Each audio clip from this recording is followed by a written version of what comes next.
So about 5 years ago, Fantex released a case that sort of just shook the industry. It was a giant case that could fit tons of radiators and tons of water cooling or air cooling and tons of drives and whatever you want. That was the Enthoo Primo. Well, Fantex is kind of doing it again, this time in 2019, but with the Enthoo Lux 2. The Koss GMR54X gaming headset is now available at drop. The lightweight design and custom fitting sling headband ensure comfortable prolonged use for those long gaming sessions, while the drivers deliver surprisingly clean sound, making your favorite games sound awesome. The closed back design with its great sound isolation means you won't disturb your neighbors, while the excellent value means you won't disturb your wallet. To learn more, click the link to the drop below. I still have my Enthoo Primo. I never built in it. I wanted to, but then the right build never came along for it. The Lux was a huge success, and so the Lux 2, oh no, is probably, I would say, highly anticipated. So on the top here, this is the case. I went to grab this box on the top right here and I went with my fingers. Here is the box of accessories that you get with it. And you can always tell by a manual how much pride they take in a product. Look at the manual, full color. And for the record, this is a truly new unboxing for me. I have not unboxed this or even seen this chassis in person yet. So we're looking at it for the first time. I assume this is gonna be a vertical mount. And then we've got, okay, drive cages here. So remember I said how the Enthoo Primo was all about drive cages, so was the Lux. And inside this guy here, we've got, just like Phil loved about his Shift, you get the little screw case, the reusable case there. We are just doing an unboxing and a look, because I don't normally do unboxings, but these are the kind of reasons why people watch my channel, to see me screw around and not know what the heck I'm doing. Okay, so it says open from that end. So foam soft enough to get Linus hard, if you know what I'm saying. The funny thing is, this is a fairly large chassis, but it's a full tower. It's not a mid tower like a lot of cases are these days. I just love that Fantex is unapologetically this is big because we want a big case. But it's not as big as the Elite. So we'll kind of take a quick tour around the outside of the case. But you can see that this is definitely derivative from a good 5 or 6 years ago when they came out with the Enthoo Primo. The Enthoo series has always been a fan favorite, but they've changed quite a bit to make it just a large open chassis. But what I love about this is they're derivative from the original chassis. They didn't really shy away from any of that. The big glass piece on the side is nice because the one I have, the Enthoo Primo, was a steel door, which was a panel that popped off, and it had plexiglass window, which was kind of a triangle shape, and another piece right there that showed the logo through there. But look at the back here. They even have, is this glass? Yes, they even have a tempered glass side panel to show off your SSDs. So if you have one of those fiery SSDs from HyperX, well, you can see it glow right through there due to heat and LEDs. This would be kind of a water cooler's dream, simply because of the amount of fans you could fit in there. So you can see right there, you could fit 3 140s or 3 120s. You've got your IO right here. The actual cover has depth to it, so you have plenty of airflow inside of here, and then a nice healthy channel on the sides to allow that airflow out. These have been expanded over time. They have definitely gotten wider, where some of the older cases didn't have nearly enough airflow when it comes to letting air out, and they've definitely changed that. You've got a very sexy milled power button right there that lines up with the IO on the top of the case. That's just kind of a spring-loaded little plastic deal that will, well, that's your power button. So that comes off just like that. On the front, you can fit a 480. 1, 2, 3, 4 120 millimeter spots. Most chassis are not gonna allow you to fit a radiator like this in there. Look at that. All right, so here's what we were able to fit.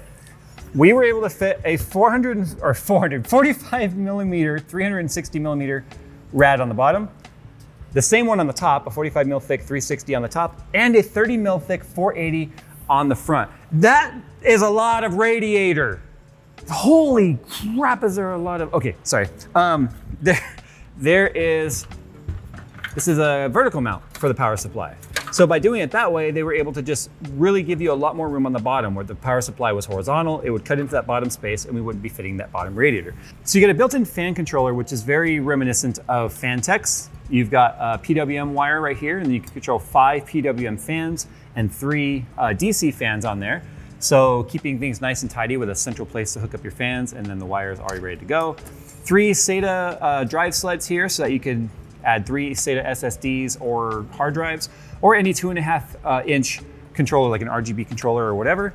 You've got this nice panel right here to cover up your wires and keep them nice and pretty, even though you can't see them. What this does is it ensures that as long as this thing closes, so will your side panel. So you don't have to deal with the whole squishing of the wires to get them to close. You've also got some RGB controllers right here because there is RGB on this, I would assume somewhere, yes, right in the edge right here, there's RGB. So this can plug into your motherboard. It is ARGB. You can tell that because it has 3 pins. It's missing the 3rd one. We've got 2 front side USB 3.0 plugs on here because if we look at front panel connectivity, 2 USB 3.0 type A, because as you know, those headers can only do 2 at a time. So that's why we've got 4 of them up here. So we've got a USB type C. We've got an RGB button, reset button, power buttons on the top. We've got our front panel headers out there for our headphones and microphone.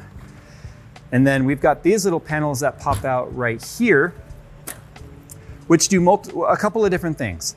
You can actually mount another drive to this. So you can put the drive on here, mount it flat, and then you could have room for even 1, 2, 3, 4 more drives on here. Or in our case, this could be used for reservoir mounts. If you decided not to do like a radiator mounted reservoir, which would be really easy in this chassis because of all the room you've got here. You got your rubber pass-through grommets, room for obviously EATX. And I'm looking at these screw holes now and I was thinking that, oh man, we found something it won't fit. But we also found something no one's really gonna own. So that's okay too, I guess. This is actually the X299 dark motherboard that still has Vaseline all over it from when I was doing like liquid nitrogen and all that sort of stuff with it. It's etched because of the acetone for doing dry ice, but suddenly the EATX board looks a heck of a lot smaller. So as you can see, it's mounted, it's not interfering with the radiator. Those fans can still turn up there. I would highly recommend plugging in your power connectors and then doing the top radiator.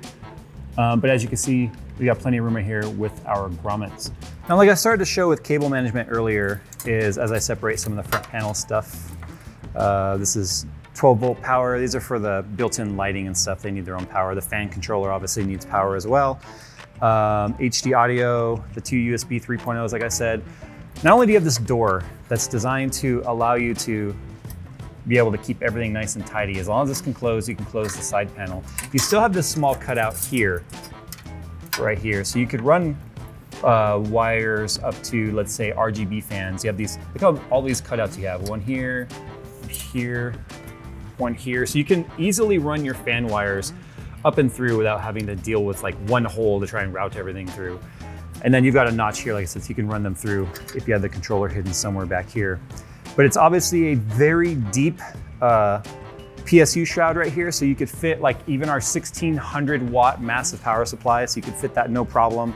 You've got a grommet right here to pass through wires, which presumably this would make sense for like your power or your 6-pin and 8-pin PCI Express power to your graphics cards. You've got this little Velcro strip right here that's designed to, as long as you can route the cables, we'll test that right now. If you can route the cables through this, that should theoretically line you up so that you don't pinch anything with that particular gap like I just showed. So let's just say, okay, I'm running these this way. Ah, look at that, see? So that lines up everything perfectly right there. Just a lot of little things that were well thought out. You've got the same straps up here to keep things nice and tidy on the back panel. You've got a lot of room right here too that where you could actually mount stuff, hide stuff, put wires. Because it's a solid panel on the back, with the exception of the vents, because Mother of God.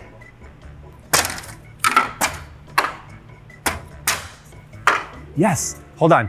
Yes, yes, yes, yes. What? But Jay, where are you gonna fit your fans and stuff in there? Well, the fittings would be forced to go on the bottom because of clearance up here.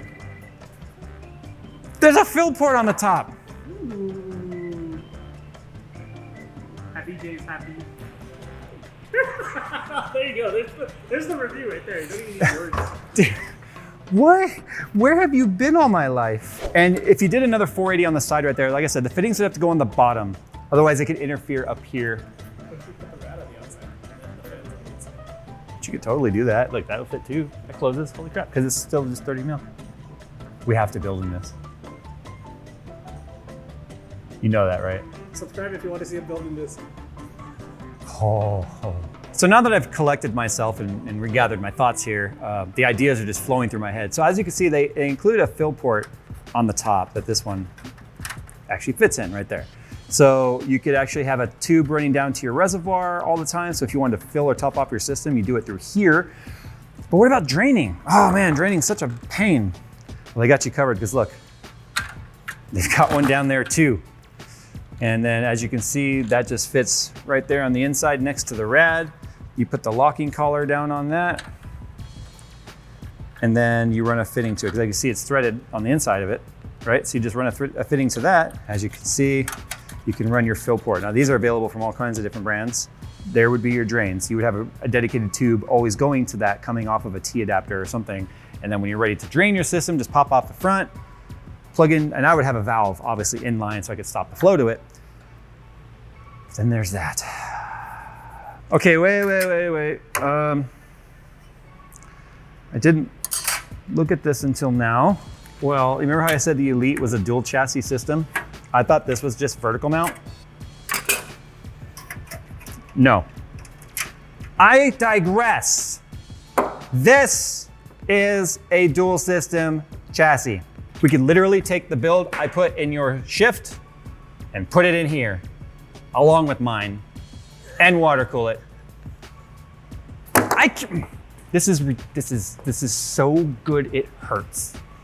Obviously, this is one of those things where to truly learn about a chassis, you've got to build in it. And I think this is one of those, like, I'm gonna ask the audience to vote if they want to see a custom water-cooled build in this rig. I already know the answer, so what's the point? But if you really want to see it, and you've got some ideas for it, well then please comment down below.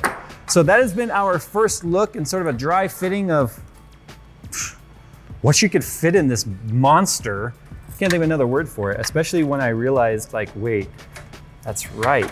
You could totally fit one like right there.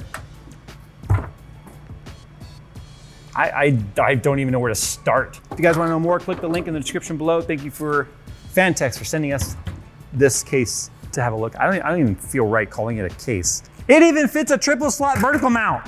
1, 2, 3.